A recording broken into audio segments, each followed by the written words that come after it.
May I address again to the Philippines. Ako po'y nagdodoble ang pagod para sa inyo, para sa kapakanan ng bayan. Seryoso po ako. Kayong mga ganon, tikit-tikit at magkaroon ng gulo, huwag ho ninyong gawain yan. Ito na yung warning ko. Yun na yun, last. Wala nang iba. Hindi ko na gagawin.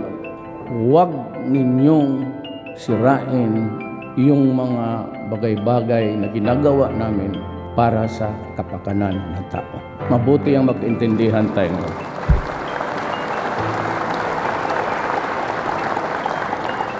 Maya yung kaibigan ko, mag-tarag.